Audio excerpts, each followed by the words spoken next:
கேளீர் நேர்களுக்கு வணக்கம். மீண்டும் தமிழ்நெட் நிறுவன ஆசிரியர் எங்களோடு இணைந்திருக்கின்றார்.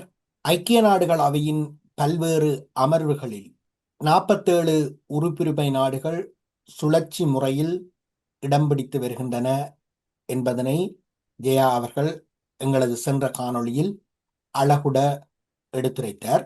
அதுபோல இந்த ஐநா விவகாரத்தில் அல்லது ஐக்கிய நாடுகள் அவையில் ஈழத்தில் நடைபெறும் இனப்படுகொலை குறித்து ஒரு விழிப்புணர்வை, ஒரு செயலூக்கத்தை உருவாக்கும் வகையில் ஆரம்பத்திலிருந்தே விடுதலை புலிகள் செயற்பட்டார்களா என்ற கேள்வி எல்லோருக்கும் இருக்கின்றது. ஏனென்றால் ஐநா அவையில் ஒலித்த முதல் குரலுக்கு சொந்தக்காரரான ஓய்வு பெற்ற மறைந்த நீதிபதி வைகுந்தவாசன் அவர்களுடைய தொகுப்பில் விடுதலை புலிகள் அன்றைய கால ஐக்கிய நாடுகள் அவையின் செயற்பாடுகள் குறித்து வெளியிட்ட ஓர் அறிக்கை இடம்பெற்றுள்ளது.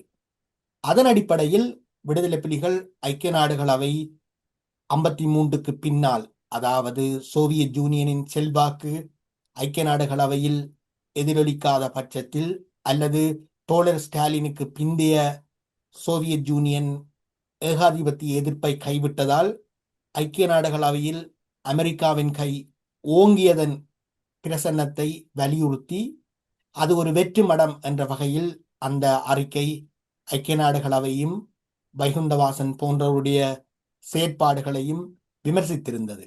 பின்பு இந்த விடுதலை போராட்டம் ஒரு ஆயுத போராட்டமாக வியாபித்து விட்ட காலத்தில், நான் சொல்வது ஒற்றை துருவ உலக ஒழுங்கு உருவாக்கப்பட்ட காலத்தில் 90களுக்கு பிறகு, குறிப்பாக 90களுக்கு பிறகு இந்த ஐக்கிய நாடுகள் அவையை, அதன் அமர்வுகளை கையாள்வதில் எவ்வளவு தூரம் விடுதலை புலிகள் விழிப்புடன் இருந்தார்கள், எவ்வளவு தூரம் கவனமாக செயற்பட்டார்கள் என்பதனை சற்று விளக்கமாக சொல்ல முடியுமா? ஆமாம்.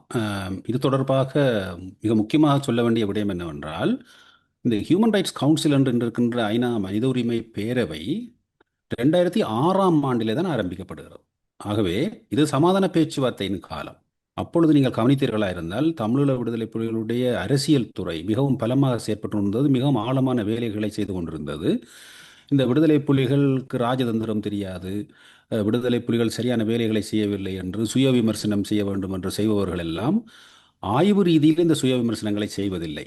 ஒரு புலி எதிர்ப்பு வாதமாகத்தான் அவற்றை முன்வைத்து வருகின்றார்கள். ஆகவே அந்த விமர்சனங்களை பற்றி நாங்கள் எந்த அக்கறையும் கொள்ள வேண்டியதில்லை. நீங்கள் குறிப்பிடுகிறவர்கள் விடுதலை புலிகள் 30 ஆண்டு கால தடுப்பு சமரை நடத்தினார்கள், அவர்கள்தான் மக்களுடைய பாதுகாப்பு கேடயமாக இருந்தார்கள் என்பதனையும் மறுப்பவர்கள். நிச்சயமாக. ஆகவே அவர்களை பற்றி நாங்கள் அக்கறை கொள்ள தேவையில்லை. அதே போல இந்த முறிந்த பனைமரம் என்ற அந்த அடிப்படையிலே எங்களுடைய விடயங்களிலே மனித உரிமை என்ற விடயத்தை வித்தியாசமான முறையிலே கொண்டு அதை பாதிக்க செய்கின்றவர்களை பற்றியும் நாங்கள் அக்கறை கொள்ள வேண்டிய அவசியம். ஆமாம், முறிந்த பனை தொகுப்பு என்பது அந்த நேரத்தில் ஆக்கிரமிப்பு இராணுவமான இந்திய இராணுவம், ஆக்கிரமிப்பு இராணுவத்தின் துணை இராணுவ குழுக்களாக செயற்பட்ட 3 ஸ்டார் எனப்பட்ட குழுக்களது வன்முறை மற்றும் புலிகளது வன்முறை என 3 வன்முறைகளையும் சமனாகவும் மக்கள் விரோத வன்முறைகளாகவும் தான் பார்த்தார்களே தவிர, அங்கு ஒரு தேசிய எழுச்சி அல்லது ஒரு ஆக்கிரமிப்பு இராணுவத்துக்கு எதிரான மக்கள் யுத்தம் நடைபெற்றது என்பதனை நிராகரித்திருப்பார்கள். ஆமா, இப்படியான ஒரு சூழலிலே விடுதலை புலிகள் என்ன மாதிரியான அணுகுமுறை வைத்திருந்தார்கள் என்பதற்கு நான் ஏற்கனவே சொல்லியிருந்தேன். 2006 தான் மனித உரிமை பேரவை உருவாக்கப்பட்டது. அதுக்கு முதல் மனித உரிமை, அதாவது கமிஷன் என்பது இருந்தது, ஹியூமன் ரைட்ஸ் கமிஷன். அந்த ஹியூமன் ரைட்ஸ் கமிஷன் என்ற பொறிமுறை இருந்த பொழுதே 90களிலே புலம்பெயர்ந்து வந்திருந்த சமூகத்தோடு அதை ஆய்வு செய்து அந்த தலைவர் பிரபாகரனுடைய வழிநடத்தலிலே பழக்கப்பட்டு பயிற்றுவிக்கப்பட்டிருந்த மூத்த தளபதியான கேர்னல் கிட்டு அவர்கள் இதை ஆராய்ந்து, அவர் அரசியல்லேயே ஆழமான ஒரு பரிச்சயம் பெற்றவர், அவர் கண்டுபிடிக்கின்றார், இந்த ஐநாவுக்குள்ளே ஐநா மனித உரிமை பொறிமுறை அது எதுவாக இருந்தாலும் அதற்குள்ளே எங்களுடைய குரல் பதியப்பட வேண்டும், ஓங்கி ஒலிக்க வேண்டும் என்பதற்காக சில முதலீடுகளை கூட மேற்கொண்டு, முதலீடு என்று நான் சொல்வது சில நிதியை அதற்கென்று ஒதுக்க வைத்து அவர் சில வேலைகளை ஆரம்பித்த பொழுது அதற்கு சில சில நடைமுறை சிக்கல்கள் இருந்தன. ஏனென்றால் இந்த கருவிகளுக்காகவும் பொருட்களுக்காகவுமே இந்த நிதி அனுப்பப்பட்டு கொண்டிருந்ததை அவதானித்த அவர் இந்த மாதிரியான வேலைகளுக்கும் ஆவணங்களை பதிவதற்கும் தகவல்களை திரட்டி பதிவதற்கும் மனித உரிமை என்ற அந்த சட்டகத்துக்குள்ளே தொழிற்படுவதற்கும் ஈழத்தமிழர்கள் சுயமாக தொழிற்படுவதற்கான பொறிமுறைகளை உருவாக்க வேண்டும், அதற்கான மனித வளங்களை பெற்றுக்கொள்ள வேண்டும் என்று சில வேறு வேறு நிபுணர்களை எல்லாம், நான் பெயர்களை குறிப்பிட விரும்பவில்லை, நிபுணர்களை எல்லாம் அழைத்து இந்த வேலைகளை ஈடுபட வைத்தது மட்டுமல்ல, அங்கே இருந்த லோரன்ஸ் திலகர், அவர் பிரான்சில் இருந்தார், லோரன்ஸ் திலகர் தான் இந்த அனைத்துலக விடுதலை புலிகளுடைய கட்டமைப்புக்கு பொறுப்பாக இருந்தவர், அவரை பணித்திருந்தார் கிட்டு இந்த விடயத்திலே ஆழமாக செயற்பட வேண்டும் என்று. அதிலிருந்து அந்த விழிப்புணர்வு உருவாகியது. அதன் பின் சில தமிழ் செயற்பாட்டாளர்கள் என்று அவர்கள் வேறு வேறு திசைகளில் போயிருந்தாலும் அந்த செயற்பாட்டாளர்களும் அங்கே ஐநா பொறிமுறைக்குள்ளே தங்களை ஈடுபடுத்த ஆரம்பித்திருந்தார்கள். இதிலே ஒரு சிக்கல் இருந்தது. இது தளபதி கிட்ட அவர்கள் எனக்கு நேரடியாகவே சொல்லியிருந்தார். அப்பொழுது நாங்கள் இந்த வெளியீடுகள் அது சம்பந்தமாக, அதாவது இணைய தளங்கள் வருவதற்கு முன்னான காலம், அந்த காலத்திலே அவர் சொல்லியிருந்தார், இந்த வெளியீடுகள், ஆவணப்படுத்தல், மனித உரிமை மீறல்கள், இன அழிப்பு என்பதற்கான தகவல் திரட்டல்கள் எல்லாவற்றையும் நாங்கள் மேற்கொண்டு ஐநாவிலே பதிய வேண்டிய விடயங்களை ஒழுங்காக பதிவதற்கு வளங்களை ஒதுக்கி செயற்பட வேண்டும் என்று தான் திரு செல்வராசா பத்மநாதனுடன் முரண்பட்டு கொண்டிருக்கின்றேன். ஏனென்றால் இதற்கான நிதி ஒதுக்கப்படுகின்றதில்லை. இது சம்பந்தமாக நான் தலைவரோடு சென்று பேசி பெரிய ஒரு மாற்றத்தையே நான் இந்த உலகளாவி கொண்டு வருவேன் என்று சொல்லித்தான் அவர் பயணித்திருந்தார். அவர் பயணிப்பதற்கு முதல் கூட என்னோடு பேசியிருந்தார். அப்பொழுது வேறு விதமான விடயங்களை நாங்கள் பேசியிருந்தோம். ஆனால் அந்த நேரத்திலே அவர் இந்த மனித உரிமை விடயங்கள் எல்லாம் சொல்லியிருந்தார். இப்படியான அக்கறை எங்களுக்கு வேண்டும் என்று. அப்ப இப்படி தொடங்கிய வேலை திட்டம் மறைவுக்கு பின்னர் அது முழுமையாக ஸ்தம்பித்து விட்டது. ஆனால் அந்த தொடர்ச்சியை சில நிறுவனங்கள் இங்கே கட்டமைத்து வந்தன. IFT என்று சொல்லி, இன்டர்நேஷனல் ஃபெடரேஷன் ஆஃப் தமிழ்ஸ், அவர்கள் சில கான்ஃபரன்ஸ்களை நடாத்தி தங்களால் இயன்ற அளவு செய்து கொண்டு வந்தார். அதே போல TCHR என்று சொல்லி, Tamil centre for human rights என்று, இப்படியான இதெல்லாம் அந்த கிட்டு அவர்களுடைய லெகசி ஆக இங்கே இயங்கிக் கொண்டிருந்தன. இவை மீண்டும் மறுமலர்ச்சி கண்டு செயற்படுத்தப்படுவதற்கான காலமாக 2002க்கு பிற்பட்ட சமாதான பேச்சுவார்த்தை காலம்தான் வருகிறது. அதிலே குறிப்பாக தமிழ்ச்செல்வன் அவர்கள் இங்கே வந்து போன பொழுது அந்த குறுகிய காலத்திலே, அந்த போர் சமாதான காலத்திலே அவர்கள் செய்த சாதனைகள் அற்புதமானவை. அதை போன்ற சாதனைகளை, கட்டமைப்புகளை இன்று வரை 2009க்கு பின்னான தமிழ் சமூகம் கட்டமைக்க முடியாமல் இருக்கின்றது. ஒரு ஹியூமன் ரைட்ஸ் சார்ட்டரை அவர்கள் உருவாக்கி இருந்தார்கள். நெசோர் என்ற ஒரு கட்டமைப்பு உருவாக்கி இருந்தார்கள். நாங்கள் ஆரம்பத்திலே 2001ஆம் ஆண்டு முடிவிலே இந்த தமிழ் தேசிய கூட்டமைப்பெல்லாம் அமைக்கப்பட்ட காலத்திலே நாங்கள் ஒரு கடிதம் ஒன்றை அனுப்பியிருந்தோம். அதாவது எல்லா பத்திரிகைகளும், நாங்கள் ஊடகத்துறையோடு சம்பந்தப்பட்டு தான் அதை பார்த்தோம், 60,000 மக்கள் கொல்லப்பட்டார்கள், இந்த சிவில் ஓர் என்ற மாதிரி தான் செய்தியிலே அடிக்குறிப்புகளை போட்டு வந்தார்கள். எங்களுடைய மக்களுடைய இழப்புகளுக்கு ஒரு கணிப்பீடு வேண்டும், அவை ஆவணப்படுத்தப்பட வேண்டும். அந்த ஆவணப்படுத்தப்படும் என்ற சொல்லி சரியான சொல்ல தெரியவில்லை, அவை தரவுப்படுத்தப்பட வேண்டும் என்ற விடயங்களை கதைத்திருந்த கடிதமாக எழுதியெல்லாம் அனுப்பியிருந்தோம் தமிழ்நெட் சார்பாக. அதற்கு பின்னர் ஒரு சில வருடங்கள், 1-2 வருடங்கள் தான் போயிருக்கும், தமிழ்ச்செல்வன் அவர்கள் எனக்கு ஒரு விடயத்தை சொன்னார். நீங்கள் தலைவருக்கு அனுப்பிய கடிதம் மிகவும் பரிசோதிக்கப்பட்டு அதுக்கான ஒரு வேலை திட்டமே இங்கே நடைபெற்றிருக்கிறது, பெரிய வேலை திட்டம். எங்களுடைய புள்ளி விவர திணைக்களம், விடுதலை புலியோட புள்ளி விவர திணைக்களம் அதில் ஈடுபட்டிருக்கிறது.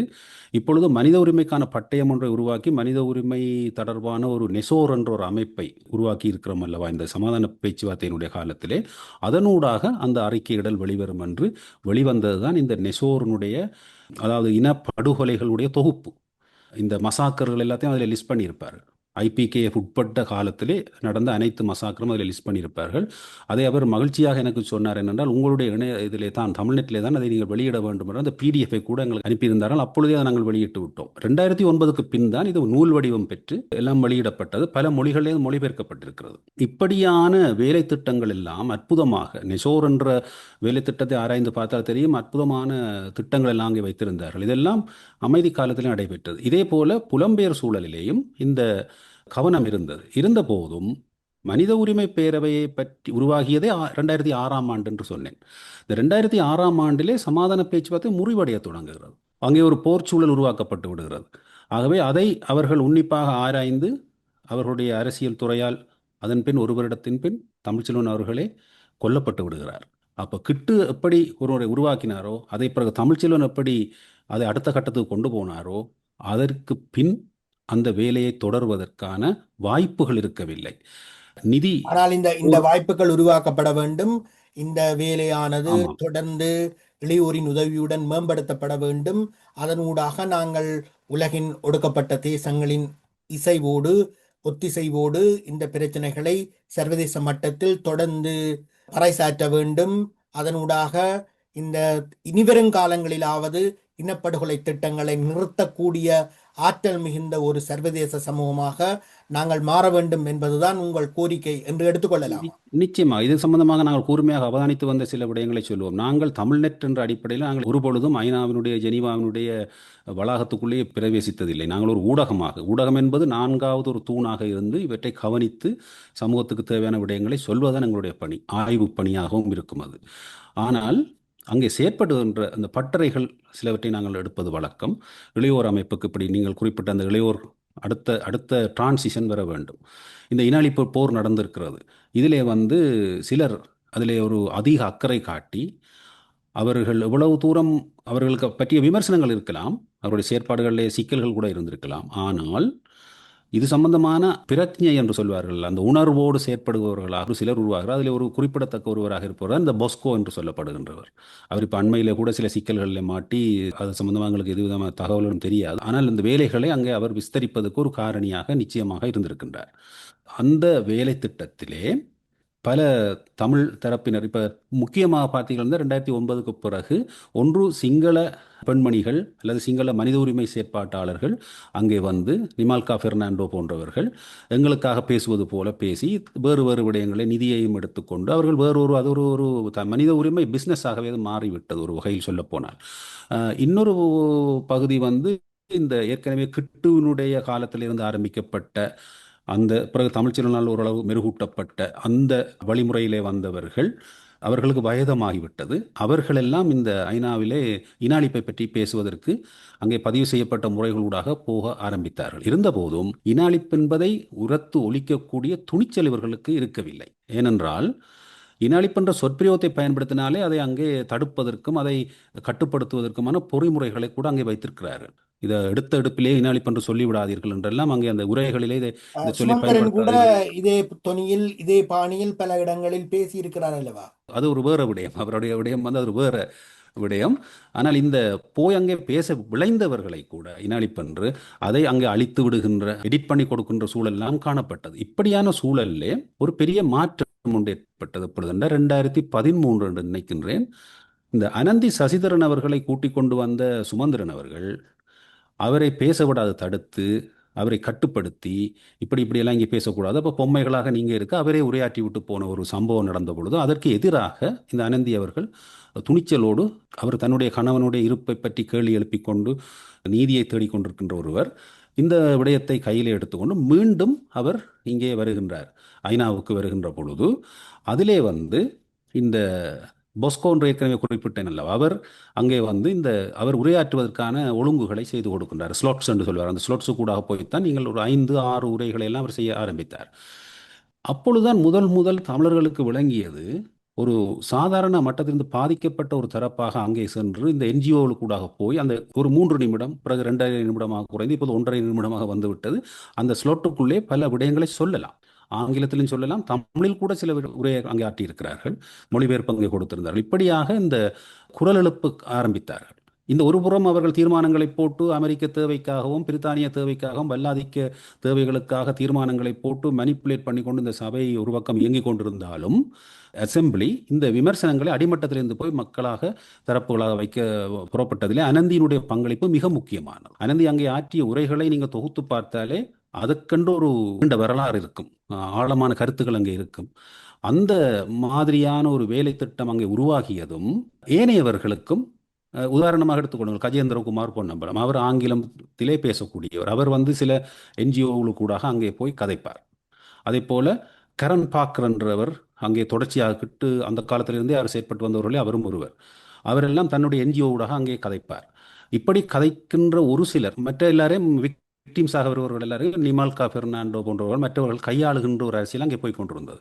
இந்த சூழலிலே அனந்தி செய்த மாற்றமானது மற்றவர்களுக்கு, இப்போ கஜேந்திரகுமாருடைய கட்சியில் இருந்தால் மற்றவர்கள் கூட அனந்தி பேசிவிட்டார் நாங்களும் பேச வேண்டும் போட்டி போட்டுக்கொண்டு அவர்களும் இந்த பொஸ்கோ ஊடாக பல முனைகளில் நின்று அங்கே பேச ஆரம்பித்தார்கள். புலம்பெயரில் இருந்து போய் வேறு என்ஜிஓக்களாக குரல் கொடுத்த இளையோர்கள் கூட கட்டுப்படுத்தப்பட்டு வைக்கப்பட்டிருந்தார்கள், இந்த ஜெனோசைட் என்ற சொற்பிரயோகத்தை பயன்படுத்தக்கூடாது என்று. ஏனென்றால் இதெல்லாம் சக்திகள் தங்களுடைய தேவைக்காக அங்கே தீர்மானம் போடுகிறார்கள். நீங்கள் மக்களாக அங்கே வந்து குரல் கொடுக்கின்ற பொழுது இதையெல்லாம் கதைக்காதீர்கள் என்ற ஒரு கட்டுப்படுத்தல் ஒன்று அங்கே ஒரு நுட்பமாக செய்யப்பட்டு கொண்டிருந்தது, இவர்களில் வகுப்படுத்துவது. இனப்படுகொலையை எதிரொலித்தவர்கள் யார் யார்? இவர்களில் புலம்பெயர் சூழலிருந்து போன பலர் எதிரொலிக்கவே இல்லை. அவர்களுக்கு தயக்கம் இருந்தது. மாஸ் அட்ரோசிட்டிஸ் என்று சொன்னார்கள். Crimes against humanity, war crimes and genocide என்று சொன்னார்கள். இப்பொழுது தாயகத்திலே நடந்து கொண்டிருக்கிற அந்த முரண்பாட்டைப் போலத்தான் ஐநாவுக்குள்ளே 2013 இதை அவதானிக்கக்கூடியதாக இருந்தது. அப்பொழுது அனந்தி அவர்கள் ஒற்றை குரலிலே இன அழிப்பு என்பதை மையப்படுத்தி பேசிய பொழுது இந்த புலம்பெயரில் இருந்த இளையோர்கள் கூட அவருக்கு கண்ணீரோடு போய், நீங்கள் இவ்வளவு துணிச்சலாக பேசுகின்றீர்கள் என்று சொல்லி, ஆகவே துணிவு என்பது முக்கியம். தொடை நடுங்கிகளாக இருந்த எங்களுடைய சரி, வல்லாதிக்கங்களுக்கு சீருடை அணியாத சிங்கம் என்று அவர்களுடைய தொண்டர்களால் சிறப்பிக்கப்படும் கஜேந்திரகுமார் பொன்னம்பலம் இதனை சாதித்தாரா?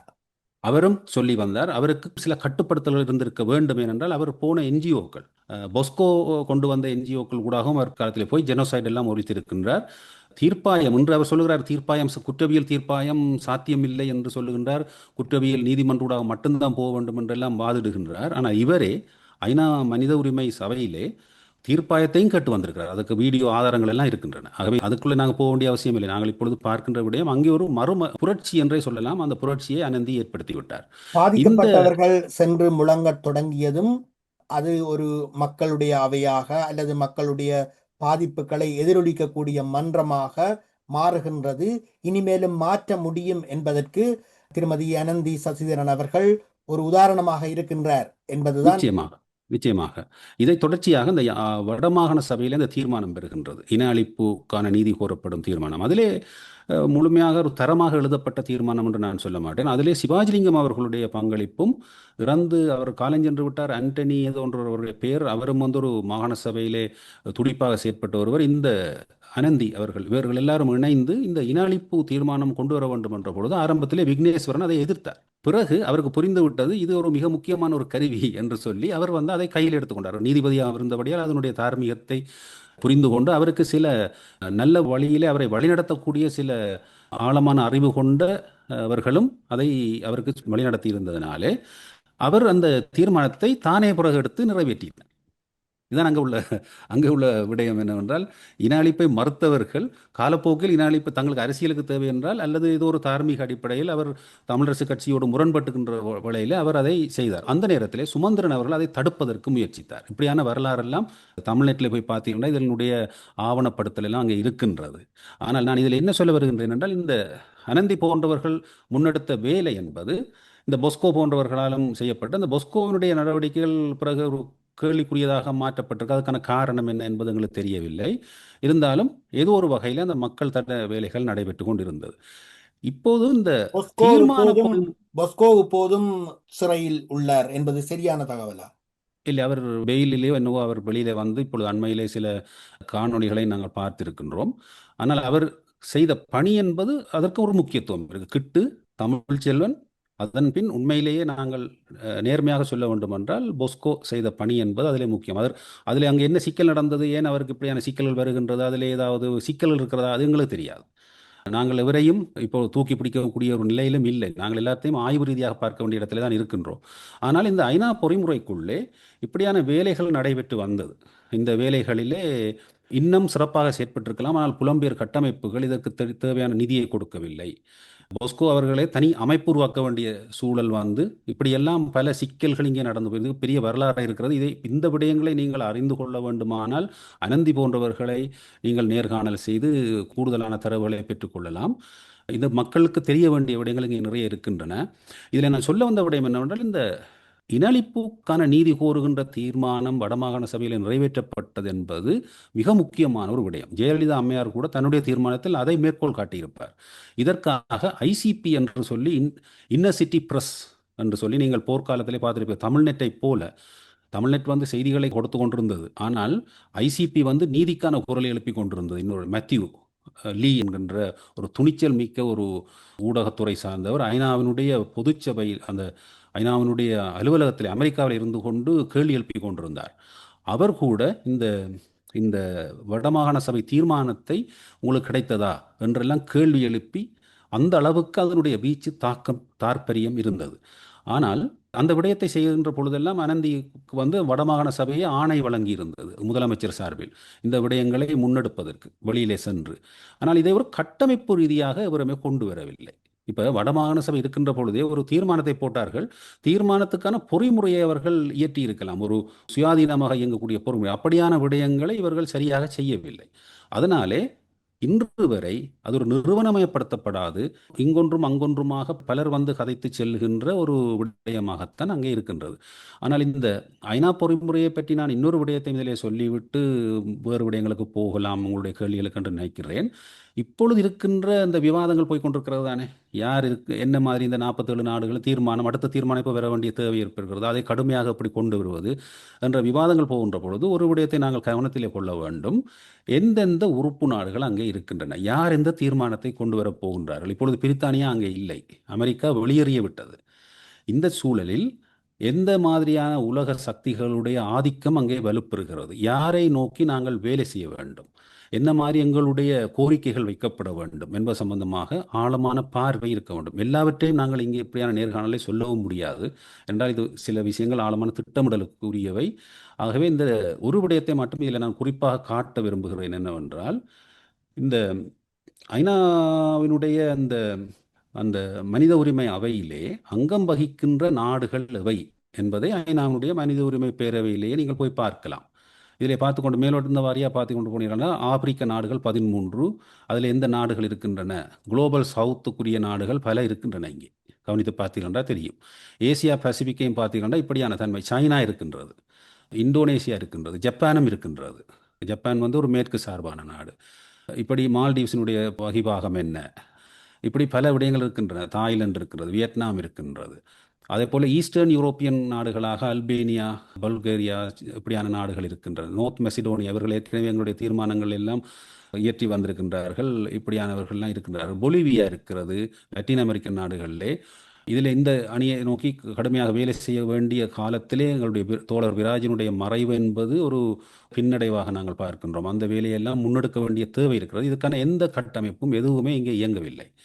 இதுதான் ஒரு கவலைக்குரிய விடயம். அதே போல வெஸ்டர்ன் யூரோப்பியன் நாடுகள் என்று பார்த்தீர்களா இருந்தால் அதில் இந்த நாடு இருக்கு. இதில் பார்த்தீர்கள் என்றால் Germany, France, Belgium, Netherlands, Switzerland போன்ற நாடுகள் இருக்கின்ற இடத்திலே சுவிட்சர்லாந்து தான் இந்த முறை தீர்மானத்தை கொண்டு வருவதற்கும் வாய்ப்பு இருக்கின்றது, அந்த மெயினான நாடாக. ஆனால் பிரித்தானியா தான் அந்த பென் ஹோல்டர் என்று சொல்வார்கள். பென் ஹோல்டர் என்றால் அவர்கள் அந்த தீர்மானத்தை நியதி செய்து எழுதுவார்கள்.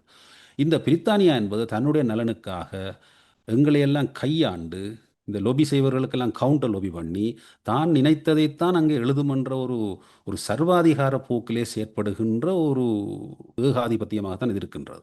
ஆகவே சுவிட்சர்லாந்துக்கு திணிக்கப்படுகின்ற அந்த தீர்மானத்தை எழுதப்போவது பென் ஹோல்டர் பிரித்தானியாவாகத்தான் இருக்கும் என்று நாங்கள் நினைக்கின்றோம். சுவிட்சர்லாந்து அல்லது நெதர்லாந்து இதை அடுத்த தீர்மானத்தை முன்னெடுக்க வாய்ப்பு இருக்கிறது. இது சம்பந்தமான ஆய்வுகள் நடைபெற்று கொண்டிருக்கின்றன. இந்த ஆய்வுகளை பலரும் மேற்கொள்ள வேண்டும். இந்த ஆய்வுகளின் பாற்பட்டு சிந்தித்துத்தான் கோரிக்கைகளும் முன்வைக்க வேண்டும். யாரை நோக்கி எதை சொல்வது என்ற விடயங்களும் அங்கே தெளிவாக முன்வைக்கப்பட வேண்டும் என்றதை சொல்லி உங்களுடைய வேறு கேள்விகளுக்கு போகலாம். குறிப்பான கேள்வியாக தினக்குரல் பத்திரிகையில் 2021ஆம் ஆண்டு நீங்கள் எழுதிய கட்டுரை, அந்த கட்டுரையின் தலையங்கம் கட்சிகள் பிணக்குறும் இன அழிப்புக்கான விசாரணை கோரிக்கைகள் ரெண்டும் முரண்பாடானவையா ஒத்திசைவானவையா என்று அந்த தலையங்கம் இருக்கும். அதனை பற்றி கொஞ்சம் சொல்லுங்கள். ஏன் அந்த கட்டுரையை எழுத வேண்டி இருந்தது? அந்த கட்டுரையை எழுத வேண்டிய நிர்பந்தங்கள் தீர்க்கப்பட்டனவா அல்லது இன்றும் தொடர்ந்து கொண்டிருக்கின்றனவா என்பது பற்றி சொல்லுங்கள்.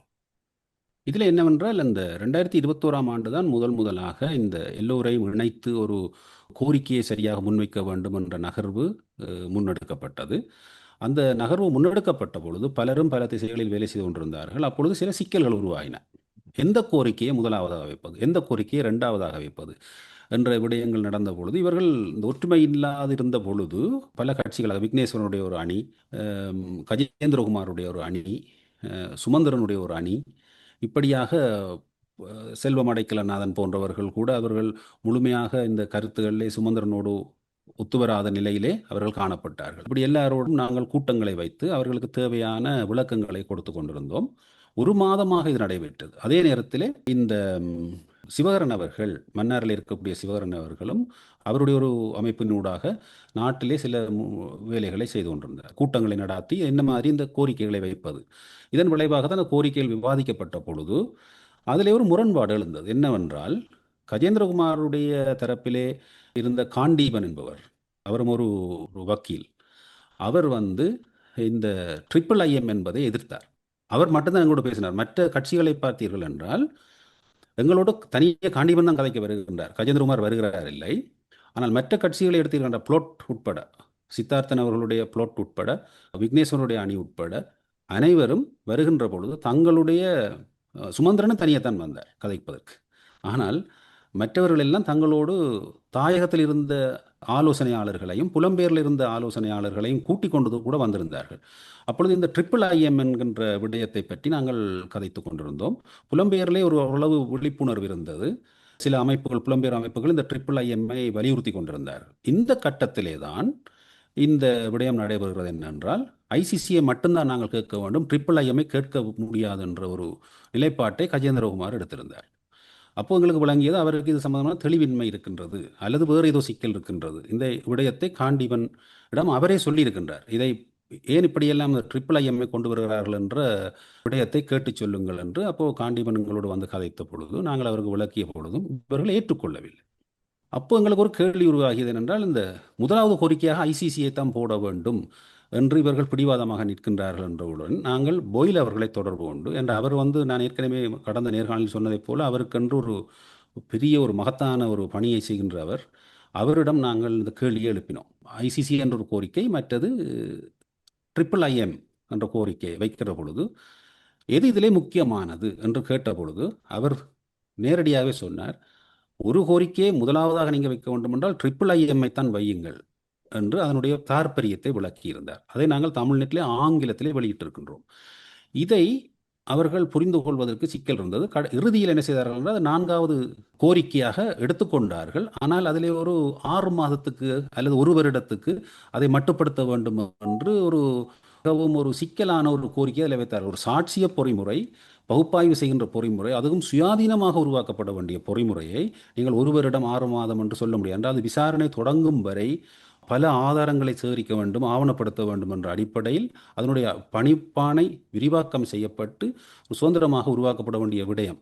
அந்த கோரிக்கை வைக்கின்ற பொழுது இப்படி ஒரு வருடம் என்று சொல்லுகின்ற பொழுதே அதை பலவீனப்படுத்த விடுகிறீர்கள். இதனாலே கடைசியை என்ன ஏற்பட்டது? அலுவலக பொறிமுறை தான் அங்கே ஏற்பட்டது. அலுவலக பொறிமுறை என்பதே மிகவும் மட்டுப்படுத்தப்பட்ட பொறிமுறை. இது தொடர்பாக அவர்கள் வைக்கின்ற பல விமர்சனங்கள் உண்மையானவை, நேர்மையானவை. ஆனால் இந்த ட்ரிபிள் ஐஎம் கேட்டு அது கிடைக்காமல் போய்விட்டது. கேட்கின்ற பொழுதே பலவீனமாக கேட்டார்கள், அதை வலியுறுத்தவில்லை. ஐநாவில் இருந்த அரசியலும் அதற்கு வழி சமைத்து கொடுக்கவில்லை. நிச்சயமாக கேட்டிருந்தாலும் கிடைத்திருக்காது, அது வேறு விடயம். ஆனால் கேட்பதை நீங்கள் சரியாக, கூர்மையாக, தெளிவாக, எந்த விதமான தயக்கம் இல்லாமல் கேட்க வேண்டும். இந்த ட்ரிபிள் ஐஎம்ஐ கேட்ட பொழுது ஒரு புதிய பிரச்சனையை இவர்கள் கிளப்பினோம். அதனால் தான் நாங்கள் போயில் அவர்களிடம் சென்றோம். அதாவது, இவ்வளவு காலமும் ஐசிசி என்று நாங்கள் கதைத்துக் கொண்டிருக்கிறோம், இதென்ன புதிதாக ட்ரிபிள் ஐஎம் என்று சொல்லுகிறீர்கள்? அதாவது 2015 தான் இந்த ஓஏஎஸ்எல் ரிப்போர்ட் என்ற விடயம் நடைபெற்றது, அலுவலக விசாரணை அறிக்கை. அந்த விசாரணை அறிக்கையை தொடர்ந்து தான் இந்த நடவடிக்கைகள் வருகிறது. அதிலே இதற்கு பிறகுதான் 2016 தான் டிசம்பர் மாதத்திலே தான் சிரியா தொடர்பாக இந்த ட்ரிபிள் ஐஎம் உருவாக்கப்படுகிறது. அதே போல மியான்மாருக்கும் டபுள் ஐஎம் என்ற ஒரு பொறிமுறை, இதெல்லாம் கூடிய சுதந்திரத்தோடு இண்டிபெண்டான பொறிமுறைகள். இவற்றை உருவாக்குவதை ஒரு முன்னுதாரணம் அங்கே வருகின்ற பொழுது ஐநாவில் அதை படித்து அதை நாங்கள் கேட்க வேண்டும் என்ற நிலைக்கு சென்ற பொழுது இவர்கள் அதை புரியாதவர்களாக அந்த ஐசிசிக்கு இது ஏதோ போட்டியாக வருகிறது என்ற மாதிரி குழப்பங்களில் ஈடுபட வழிகிட்டார்கள். இந்த புரிதலை 4 வருடம் சென்றும் இன்னும் அவர்கள் பெற்றுக்கொள்ளாமல் இருக்கிறார்கள். இப்பொழுது ஓரளவுக்கு அந்த ட்ரிபிள் ஐஎம்ஐ ஏற்றுக்கொள்கிறார்கள், இருந்தாலும் விமர்சனத்தோடு தான் அதை சொல்லிக் கொண்டிருக்கிறார்கள் என்பதுதான் கவலை. ஆனால் ஊடறுப்புக்கு பேட்டி வழங்கிய தமிழரசை நேர்காணல் செய்த போது பாராளுமன்ற உறுப்பினர் கௌரவ கஜேந்திரகுமார் பொன்னம்பலம் அவர்கள் ஐசிசிக்குள் விசாரணைகளை உறுதிப்படுத்தலாம் என்றால் ஒட்டுமொத்த ஸ்ரீலங்கா அரசையும் ஐசிஜேக்குள் கொண்டு போக கணிசமான அழுத்தத்தை பிரயோகிக்கலாம், ட்ரிபிள் ஐஎம் என்ற பொது கட்டமைப்பிலும் அதே விஷயங்கள் தான் நடக்கும் என்று சொல்கின்றார். ஆமாம், ஐசிஜேயை அவர் ஏற்றுக்கொண்டிருக்கவில்லை. 2021 இதை வலியுறுத்தி இருந்தோம். அரச பொறுப்புத்தான் தலையாய பொறுப்பு, அதை முதல் கேளுங்கள், அடுத்ததாக ட்ரிபிள் ஐஎம்ஐ கேளுங்கள், அதற்கு பிறகு குற்றவியலுக்கு வாருங்கள் என்று சொன்ன பொழுது, அதிலும் குற்றவியலுக்கு வருகின்ற பொழுது இன அழிப்பை முக்கியத்துவப்படுத்துங்கள், இதுவரை போர் கிரைம்ஸை கிரைம்ஸ் அகைன்ஸ்ட் ஹியூமனிட்டியை தான் பார்த்தார்கள், அதை சேர்த்து கேட்க வேண்டாம், தனியே இன அழிப்பை கேளுங்கள், பணிப்பாணியை விரிவாக்க செய்யுமாறு கேளுங்கள் என்று சொன்ன பொழுதெல்லாம் அதை அவர்கள் சரியாக புரிந்து கொண்டு செயற்படுத்த தயாராக இருக்கவில்லை. இப்பொழுதும் அப்படித்தான் இருந்தார்கள். ஐசிஜேயை அப்போது கோரிக்கையாக வைக்கவில்லை 2021. இவ்வளவு மீண்டும் மீண்டும் சொன்ன பொழுதும் அவர்கள் வைக்கவில்லை. ஏன்னா ஒரு மெம்பர் ஸ்டேட்டுக்கு தான் நீங்கள் கேட்குறீங்களா, அதை கேட்கலாம், அதில் கேட்பதில் எந்த விதமான தவறும் இல்லை. ஆனால் அதை அவர்கள் செய்யாமல் தவிர்த்திருந்தார்கள். இப்பொழுது அதை விமர்சனங்கள் வந்த பின் இப்பொழுது அதை ஓரளவுக்கு அதை கடைசி வரியிலே அதை போடுவதைப் போல, முதலாவது கோரிக்கையில் கடைசி வரியிலே அதை போடுவதைப் போல அவர்களுடைய இதிலே கடிதத்தில் எழுதியிருக்கிறார். அது ஒஃபிஷியலாக வெளியிடப்படவில்லை. ஆகவே நாங்கள் அதை எங்கேயுமே அதை மேற்கோள் காட்ட முடியாது. ஆனால் அதில் பார்க்கிற பொழுது தெரிகிறது. விமர்சனங்களுக்கு முதல் ஐசிஜே இருக்கவில்லை, இப்பொழுது ஐசிஜேயை சேர்த்திருக்கிறார்கள். அதனால் அவர் கதைப்பது ஊடகத்திலே அவர் தன்னை நியாயப்படுத்துவதற்காக கதைப்பார். ஆனால் நடைமுறையில் என்ன நடந்தது என நாங்கள் பார்க்கின்ற பொழுது தெரிகிறது. இதிலே ட்ரிபிள் ஐஎம் என்பதை வலியுறுத்துவதற்கு கொஞ்சம் சிரமம் இருக்கிறது. அவர் சொல்லுகிறார், ட்ரிபிள் ஐஎம்மும் மனித உரிமை சபைக்குள்ளே நடந்தால் அது ஒன்றும் சாத்தியமில்லை, அது மீண்டும் இதைத்தான் முடக்கிவிடும் என்று. ட்ரிபிள் ஐ என்பதிலேயே இண்டிபெண்டன்ட் இன்டர்நேஷனல் இம்பார்ஷியல் மெக்கானிசம் என்று தான் சொல்லப்படுகிறது. அதாவது அது ஐநா பொறிமுறையில் தங்கிராமல் தனித்துவமாக இயங்குகின்ற ஒரு சாட்சிய பொறிமுறை, பலமான பொறிமுறை. அதுக்கு சிரியாவுக்கு ஒரு மாடல் இருக்கிறது, மியான்மர். அப்படியானால் இந்த தனித்துவமாக சுயாதீனமாக இந்த பொறிமுறை இயங்கும் என்பதனை கௌரவ பாராளுமன்ற உறுப்பினர் அவர்கள் கிரகித்துக் கொள்ளவில்லை என்று எடுத்துக்கொள்ளலாமா? கிரகித்துக் கொள்ளவில்லை, அல்லது இதை கேட்கக்கூடாது. அவருடைய அணுகுமுறை எப்படி இருக்கிற நோக்கு நிலையே தவறாக இருக்கிறது. அதாவது இந்த ஐநா மனித உரிமை சபைக்குள்ளே ஒன்றையும் சாதிக்க முடியாது, வெளியில் எடுத்து விடுங்கள் என்று. இதற்கு சில நேரம் சர்வதேச தரப்புகள் இனிமேல் ஐநா மனித உரிமை சபைகளுக்குள்ளே தாங்கள் நினைத்த போல தங்களுடைய மேற்கினுடைய ஏக போக அரசியலை செய்ய முடியாத ஒரு சூழ்நிலை தோன்றி வருகிறது என்பதை புரிந்து கொண்டு இதை இப்படியெல்லாம் திணிக்கின்றார்களோ என்று கூட ஐயம் எழுகிறது. நாங்கள் சொல்லவில்லை இவர்கள் எல்லாம் ஆட்டுவிக்கப்படுகிறவர்கள் என்று. ஆனால் கஜேந்திரகுமார் போன்றவர் ஆட்டுவிக்கப்பட வேண்டிய தேவையற்ற ஒரு அரசியல் நிலைப்பாடு இருக்க வேண்டிய ஒருவர். ஏன்னா அவருக்கான சுயாதீனம் இருக்க, அவர் நிதியிலேயோ இதிலேயுமே அவர்களையும் தங்கியிருக்க வேண்டிய அவசியம் இல்லாதவர். ஆகவே அவர் அப்படியாக ஆட்கொள்ளப்பட்டிருப்பார் என்று நாங்கள் சொல்லவில்லை. ஆனால் இந்த விடயங்களை எழுதுபவர்கள், இதை அங்கே மனிப்புலேட் பண்ணுகின்றவர்கள் பலர் இருக்கின்றார்கள். அவர்கள் புரிதல் இல்லாமலும் செய்யக்கூடும், அல்லது இப்படியான தமிழ் தேசியத்துக்கும் விசுவாசமாக இருக்க வேண்டும், தமிழர்களுக்குரிய சர்வதேச நீதிக்கும் விசுவாசமாக இருக்க வேண்டும், அதே வேளை வேறு தரப்புகளுக்கும் விசுவாசமாக இருக்க வேண்டும் என்ற நிலையில் செயற்படுகிறார், அந்த நோக்கு நிலையில் செயற்படுகிறார்களோ என்ற ஐயம் எழுந்துள்ளது. நாங்கள் ஐயமாகவே இதை சொல்லுவோம். இதை நாங்கள் எந்த விதமான சிக்கலாகவும் சொல்லவில்லை. இதை அவர்கள் நடைமுறையில் நிறுவ வேண்டும். இது தொடர்பாக நிறைய ஆழமான விஷயங்கள் இருக்கின்றன. இறுதி கேள்வியாக, வீட்டோ அதிகாரம். நீங்கள் ஐபிசியில் பிரஷ்னேவுக்கு வழங்கிய பேட்டியில் வீட்டோ அதிகாரத்தை தாண்டி நாங்கள் எங்களுடைய குரலை ஐநா ஊடாக எதிரொலிக்கலாம் என்று சொன்னீர்கள். இஸ்ரேல் போன்ற நாடுகளைத்தான் காப்பாற்ற அமெரிக்கா முனைப்பாக இருக்கும், இலங்கை போன்ற நாடுகளை காப்பாற்ற அது முன்வராது என்ற தொனியில் பேசியிருந்தீர்கள். அது சரியானதா? அதை நான் சரியானது என்று நான் சொல்ல மாட்டேன். அதாவது அப்படியான வாய்ப்புகள் இருக்கிறதுன்றதை தான் சொன்னேன். நாங்கள் எப்படி இந்த அரசியலை கையாளுகிறோம் என்பதிலே இதிலே கொடுக்கல் வாங்கல், பேரம் பேசல் நடைபெறும். இப்போ பல அணிகளாக உலக சூழல் உருவாகி இருக்கிற பொழுது சீனா வீட்டோவை பாவிக்கும், ரஷ்யா பாவிக்கும், அமெரிக்கா பாவிக்கும் என்ற நிலை இருக்கிறது. எங்களுடைய விடயத்தில் அமெரிக்காவே முதல் வீட்டோவை பயன்படுத்தும். இன அழிப்புக்கான விசாரணை என்ற கோடி காட்டல் எல்லாம் அங்கே வருகிறது என்றால் அமெரிக்காவே பாதித்து அதை பயன்படுத்தி தடுக்க பார்க்கும். இப்படியெல்லாம் இருக்கின்ற சூழலிலே நாங்கள் இந்த அரசியலை, இந்த சர்வதேச அரசியலையும் சர்வதேச சட்டத்தையும் இருவேறாகவும் புரிந்த நிலையிலும் சரியாக கையாண்டு எங்களுடைய அணுகுமுறையை வழிவகுப்போமாக இருந்தால் மீண்டும் இன அழிப்பு நீதியை மறுக்கும் தரப்பு எது என்பதை கூட நாங்கள் கண்டுபிடிப்பதற்கு இந்த வீட்டோவை பயன்படுத்த வேண்டும். வீட்டோ ஒரு முறை பயன்படுத்திவிட்டால் எல்லாம் அழிந்து போவதென்றில்லை. அது காலத்துக்கு காலம் மீண்டும் மீண்டும் இந்த விஷயம் முன்னெடுக்கப்பட முடியும். ஆகவே இந்த வீட்டோவை பற்றி நாங்கள் பயப்படாமல் பாதுகாப்பு சேவைக்கு வேண்டிய அழுத்தத்தை கொடுக்க வேண்டும். அதே வேளை இன அழிப்புக்கான கோடி காட்டலை கொண்டு வருவதற்கு ஐநா மனித உரிமை சபையிலே அகலமாக்க வேண்டிய பிவோட்டிங் என்று சொல்வார்கள். இதை அதாவது இந்த அணுகுமுறையிலே தவறு இருக்கிறது, நோக்கு நிலையிலே தவறு இருக்கிறது. எங்களுடையவர்களே அந்த பீடையால் பீடிக்கப்பட்டிருக்கிறார்கள். அதை மாற்றி ஒரு பிவோட்டிங்கை செய்ய வேண்டிய தேவை ஏற்பட்டிருக்கிறது. இதை இடித்துரைக்க வேண்டிய இடத்திலே இடித்துரைத்தால் தான் சமூகத்துக்கு புரியும் என்றால் அவ்வாறான மொழியிலே அதை சொல்ல வேண்டியும் இருக்கிறது. தமிழ்நெட்டிலே வெளியாகி இருக்கின்ற 23 ஜூலை அன்று நாங்கள் வெளியிட்ட கட்டுரை, கருப்பு ஜூலை ஒட்டியும் செம்மணியை ஒட்டியும் வெளியிட்ட கட்டுரை, இதை பற்றி விளக்கமாக பேசியிருக்கின்றோம். 2021 ஆண்டிலே நீங்கள் குறிப்பிட்ட அந்த தினக்குரல் கட்டுரையிலும் இதை விளக்கி இருக்கின்றோம். இவற்றை இரண்டையும் வாசித்தாலே பல விடயங்கள் தெளிவாக தெரிய வரும். இது சம்பந்தமாக ஒரு பகிரங்க விவாதத்துக்கு, ஒரு பட்டிமன்றத்துக்கு, ஒரு வழக்காடு மன்றத்துக்கு கூட நீங்கள் தயாராக இருக்கின்றீர்களா? நிச்சயமாக. கனதியான ஆதாரங்கள் இருக்கின்றன. தன் முயற்சியில் சற்றும் மனந்தளரா விக்கிரமன் போல ஒடுக்கப்பட்ட தமிழர்கள் செயற்படும் பட்சத்தில்தான் எதிர்கால இனப்படுகொலைகளிலிருந்தும் தப்ப முடியும். கடந்த இனப்படுகொலைகளுக்கான நீதியையும் நாங்கள் பெற்றுக்கொள்ள வேண்டும் என்ற ரீதியில் தொடர்ந்து உறுதியாக செயற்பட எங்கள் வாழ்த்துக்கள். வெற்றி நிச்சயம். நன்றி, வணக்கம். நன்றி, வணக்கம்.